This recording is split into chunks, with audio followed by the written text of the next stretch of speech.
They will regret opposing me. Hello everyone, welcome to the Teamfight Tactics Set 9 Spotlight for Noxus. Noxus is all about absolute power, and boy do the units reflect that. Similar to Demacia, the name Noxus hasn't shown up in TFT before, but in Set 1, Imperial was comprised solely of Noxians. Similar to Demacia, which we talked about in this video, Noxus has only 7 units, but scales up with breakpoints at 3, 6, and 9 active units. 2 Noxus emblems will be required, but if you're a fan of dunking on foes with Darius or dashing around with Katarina, don't be scared.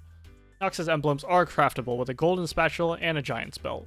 I would give a similar recommendation as in the Demacia video, that since you'll require all 9 natural unit slots in addition to 2 emblems, it is recommended to not try reaching the ultimate Noxus comp every single game. Rather, save it for some of the special portals that are built to help vertical scaling comps like Godwillow's Grove or Maris Omegnum. There are 2 1-cost Noxus units, Cassiopeia and Samira. Cassiopeia is a Noxus Shurima invoker who uses her Twin Fang abilities to deal damage and wound her current target. The unit is already wounded, and she does extra damage to them. Samira is a Noxus challenger who is missing a bit of style but still has her flare, which shoots her target, dealing damage and reducing armor. There are also 2 2-cost Noxus units, Swain and Kled. The Noxus strategist sorcerer Swain uses his Demon Flare ability to transform and gain maximum HP for a short period of time. He also deals AoE damage around himself for the duration of his transformation. Kled is a Noxus Yordle Slayer who mounts and dismounts Skarl. Starting combat with the shield, while mounted on Skarl, when the shield runs out, Kled will dismount, gaining stacking attack speed for the remainder of combat. When activating his ability Skarl, Kled will remount his trusty companion, regaining the shield.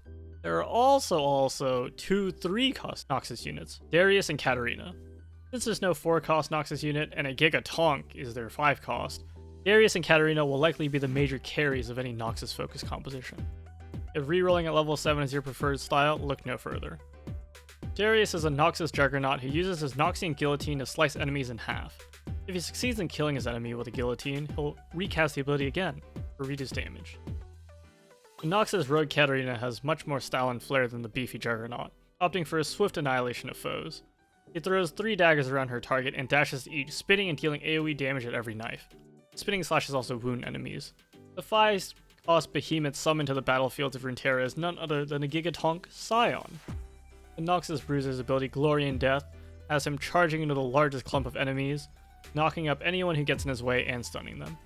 In addition, upon dying for the first time, Scion will reanimate with full HP, CC immunity, and is ready to crush his enemies even further. Though his health will decay every second, his additional attack speed should allow him to continue being a major nuisance.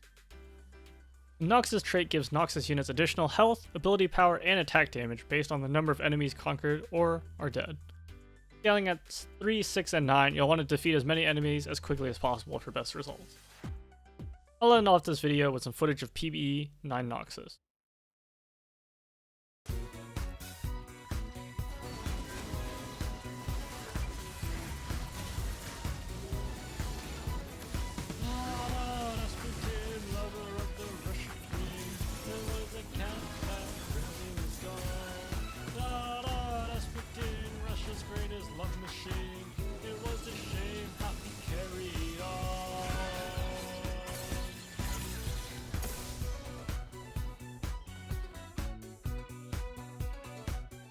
Surprise, surprise, I lost to Demacia's Noxus. We live in a simulation, world is scripted, what else is new? Thanks for tuning into this Teamfight Tactics Set 9 Spotlight for Noxus. Don't forget to drop a like and subscribe, and of course hit that notification bell for more TFT content. I'll see you in the next one.